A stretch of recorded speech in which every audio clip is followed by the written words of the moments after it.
Hey, what's up, guys? Welcome back to another video here on the fellow KGB channel. Tonight, we're going to be going over my waiver wire watch list. I have 30 guys here on my ESPN watch list that we're going to talk about. I play in a lot of 12-man leagues, but I have a good list here. I have a few guys over 50%, but pretty much the majority of these guys on this list are going to be below 50%, and they should be available. Now, before we dive into that, I just want to kind of cover something real quick. And that's the Kevin Durant situation. We know he's going to be out, I think, for the next 3 or 4 games. I don't know. It sounds like Friday might be his first time back. So he's going to miss at least the next 5 days. I think that's how many games here.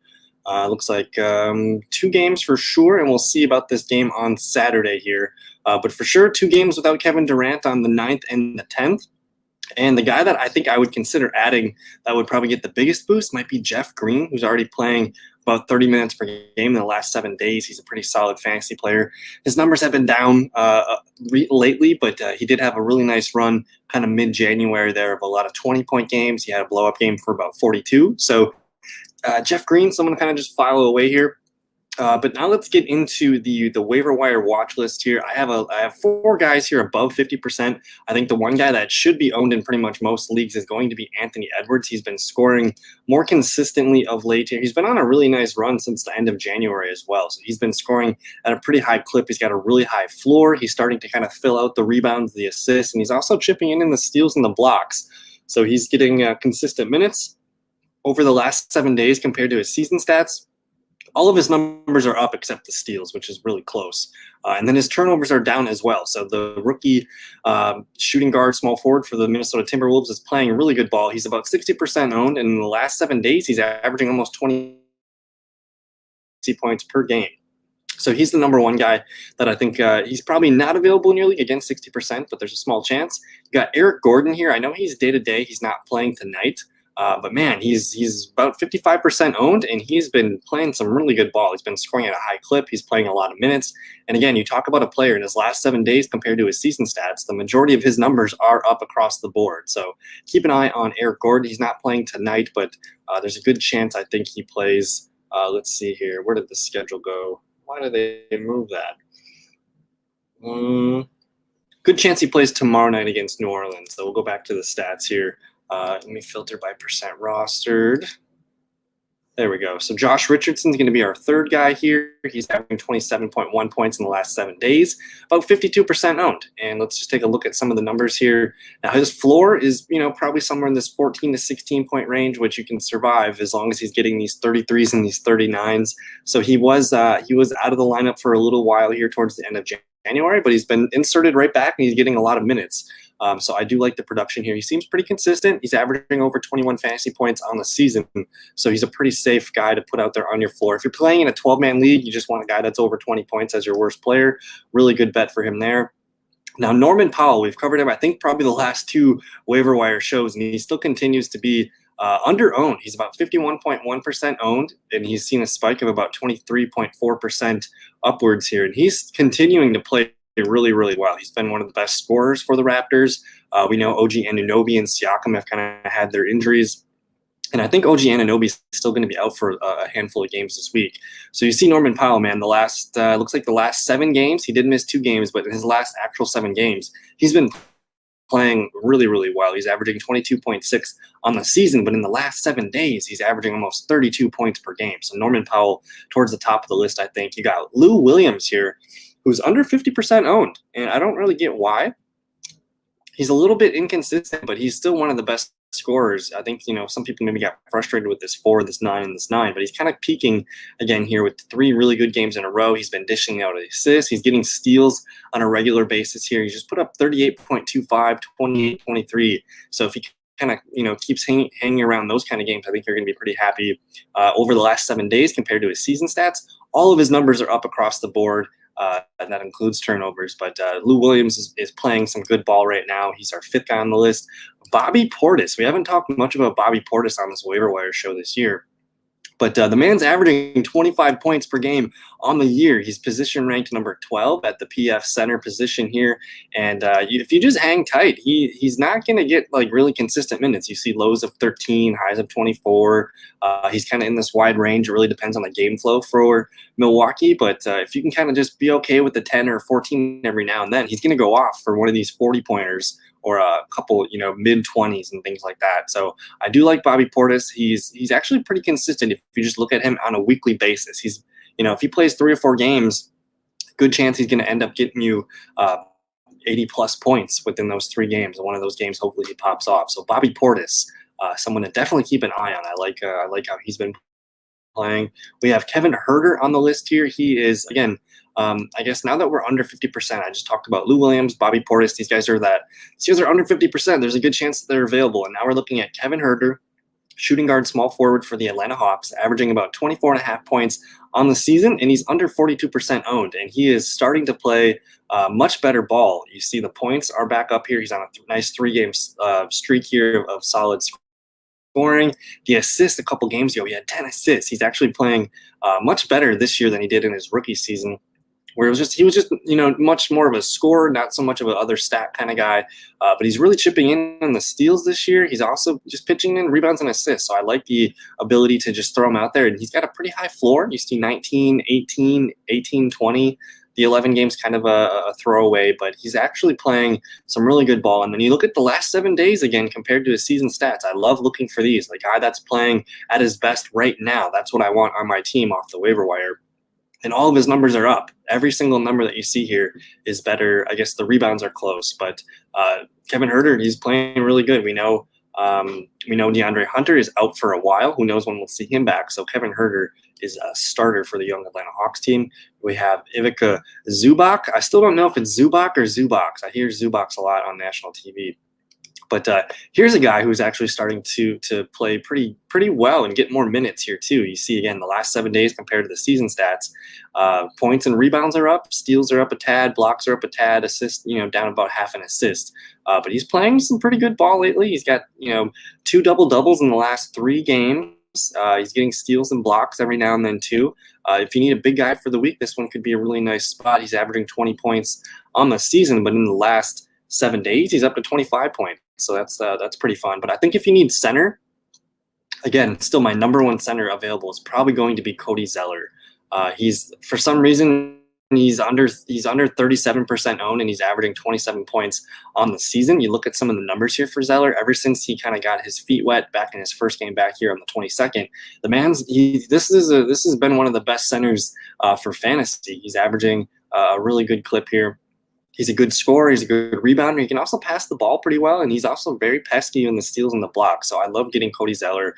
I don't get why he's so low owned here. He should be owned in 10-man leagues. He's playing really good ball.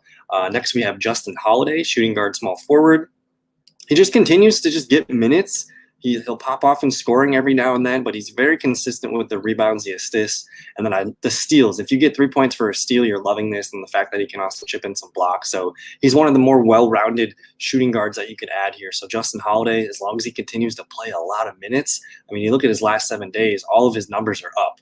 Points, rebounds, assists, steals, and blocks. He's playing really good ball over the last week. So we love Justin Holliday. You got Cole Anthony here, point guard here, rookie for the Orlando Magic. And he is coming on. I don't get why he's only 35% owned. This is a guy here who's starting to hit his stride. You see 4 straight games of double digits. Rebounds, assists have been, boosted up a little bit. The steals are there too. He gets 2 blocks every now and then too. So he's a really athletic player on the defensive side. Talk about a guy whose last 7 days, he's averaging almost 3.5 more minutes, almost 3 more, actual points, more rebounds, more assists, more steals, more blocks, everything. He strikes all the boxes. Of course, turnovers are up by almost 1.5, but this is a rookie here who's starting to play more consistent and just all around, really well balanced. I like what I'm getting out of Cole Anthony there. Up next, we have Kendrick Nunn. Averaging 21.5 points on the season, but if you look at the last 7 days, he's averaging almost 30 points. And I know he's only got 2 games here on the list here, But when he plays, he's going to get over 30 minutes. This is a starter. He's going to score over double digits, and then it just depends. Is it a good rebounding night for him, or is he going to pop off for 5 assists? Otherwise, the steals and the blocks, those come kind of in bunches for him too. So I like the floor. He's got a 16 to 18 point floor most nights. I don't know what happened in this weird game against Detroit. Only 7 points, 5 boards, 1 assist, 5 turnovers. Not a very good game for him. But for the most part, really well-balanced player for Kendrick Nunn. And again, over the last 7 days, he's averaging, just with these 2 games, he's averaging about 30 fantasy points per game. So keep an eye on Kendrick Nunn. A couple other names I'm just going to throw out real quick. Tran Jr. continues to play really well and score the ball in the wake of CJ McCollum's injury. Naz Reid, we know Karl Anthony Towns is coming back soon, but Naz Reid continues to just put up some big numbers here. 38 fantasy points, 32 of 30. His last 3 games, 3 straight nights, over 30 fantasy points. You got Derek White playing some good ball back from his injury finally. He's played 4 full games since his return. He's probably going to keep trending upwards in this minute department. The points are going to be kind of hit or miss most night, but we love the assists. We love the blocks are nice too. I didn't expect that. I expect more steals. But Derek White is a guy who's trending up right now. Under 30% owned. He's averaging almost 23 points per game on the year. And just again, his first 4 games back, the man's averaging a pretty good clip of points here. He's probably going to settle in somewhere just under 30 fantasy points per game. So Derek White, keep an eye on the young San Antonio point guard. Now, Alfred Payton, the whole New York Knicks situation with the trade that they just made for Derrick Rose, I'm interested and hesitant to see what's going on here, but Alfred Payton's turned it up a notch. His last 3 games, averaging well over 30 minutes per game, scoring the ball pretty well in 2 of these 3 games, rebounds, assists, and a couple stats on defense, but 3 really good games in a row here for Alfred Payton. So I'm interested to see what Derrick Rose brings to the table, but maybe just monitor Payton. We'll see what happens when he is added to the rotation. We have Darius Basley next here. He's averaging almost 24 points per game on the season, and the man is just getting really consistent. I think his floor is really high as well. This 14 game will happen every now and then, but for the most part, he's going to settle in that 18 to 20 point floor. He also has a really good potential for a double-double every now and then too. So this is a guy that you can leave in all week. He's a really young player on the Thunder that's going to continue to get minutes. Like you see some of these minutes here. The man's averaging over 30 on the season already, and he's starting to peak up here. So I really like getting young players on fantasy teams around the middle of the season that, they're just going to continue to get more, especially on a team like the Thunder where we don't expect them to do much. So might as well get the youth on the floor and keep running them out there. We have another center power forward here in Daniel Tyse. Now, I don't know what happened. I think he got hurt in this game here against the Clippers. But when he's been playing, man, he's been playing really well. You see 25, 25, 27, 27. I think he got hurt in this game too. So we're going to count those 2 games out. But if you just keep going back, Daniel Tyse has been filling up numbers here, minus those games where he didn't get a lot of minutes. So I really like what's going on with the center here. And in the last 7 days, he's averaging only 20 points. But again, that's just because he left early in this game. But I think for the most part, you're going to probably expect him to settle in around 25 fantasy points per game when he does play. So I like Daniel Tyse quite a bit. We have TJ McConnell next, who continues to play a good amount of minutes and just dish out assists. If you play categories, this is the guy you're looking for. He is about 20% owned, and he's averaging almost 22 fantasy points per game, just dominating the assists, 15 and 12 in these games. And for the most part, I mean, the dude's averaging 6.7 assists per game. The last 7 days, though, 10 assists. I mean, he's just dishing it out. He's not a big scoring threat. He'll chip in some boards. He's very active in the steals, and he'll get a block every now and then. So I like TJ McConnell. He's more of he's a really good category player if you need some assists, but he's got also a pretty high floor here because he's just going to keep chipping in assists and some steals, and hopefully it's a good scoring night. But I like McConnell quite a bit. Now we're moving on down to the list here. I got Kelly Olynyk. Now this guy's still a sleeper for some reason. He's only about 20% owned. He's averaging 23 points per game on the season, and in the last 7 days, he's averaging about 25.5 points, and he's been he's getting better consistency with the scoring department. You see 15, 17, 8, 11, and 11. So 4 to 5 double digits there.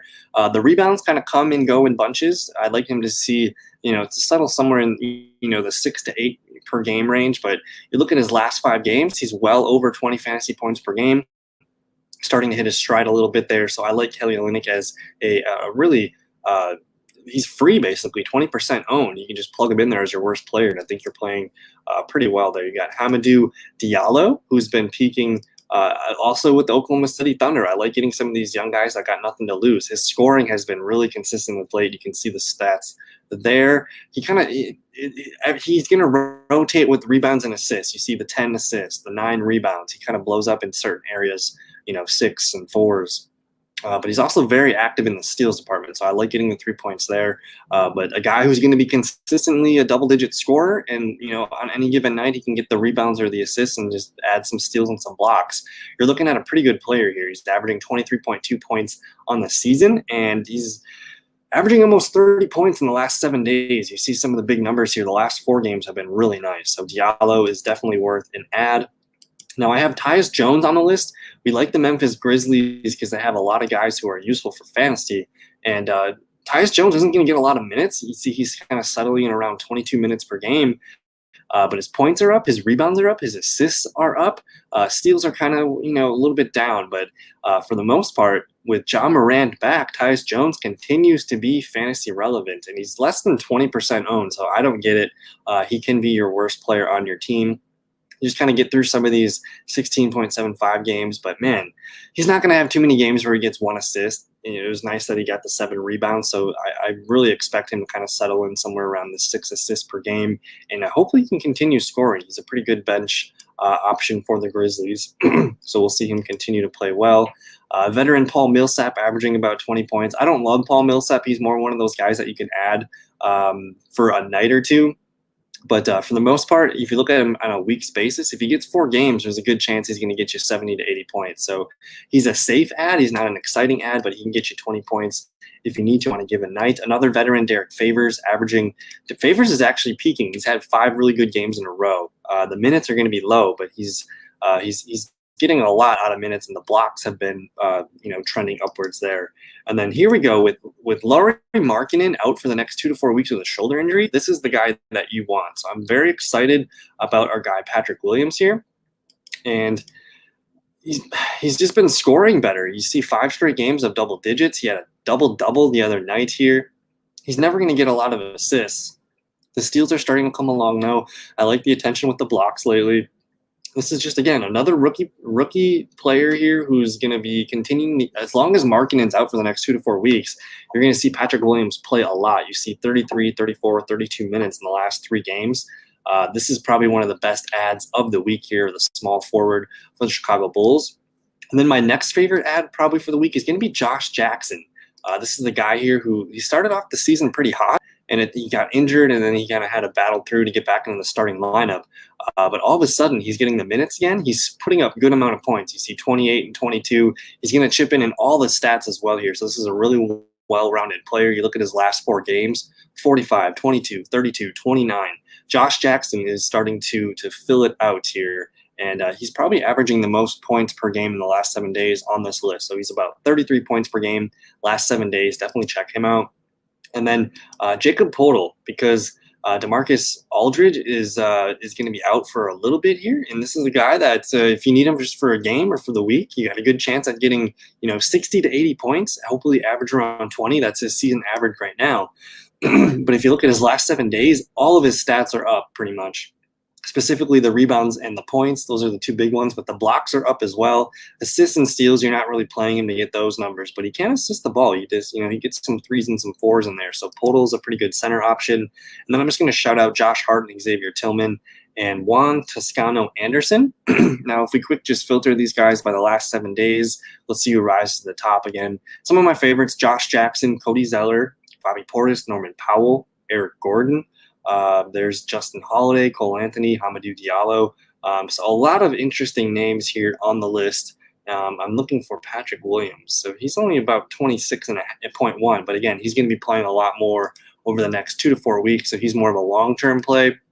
And then if we just filter by the last 15 days, let's just see who's stepping up here. Norman Powell, again, he's probably owned. He's over 50% owned, but a couple of names, keep sticking out, whether it's Cody Zeller or Anthony Edwards. Minnesota's got some fun options there, but I don't know. We're going on about 20 minutes in the video here, so I'm going to sign out. That's the waiver wire list for week 8. If you guys have questions, don't be afraid to hit me up in the comments. Don't forget to like the video, subscribe to the YouTube channel if you are new. We're trying to hit to 200. That's our next milestone, so Subscribe if you're new. Have a good rest of your evening, and good luck in week 8. We'll see you guys on another video. Thanks. Peace.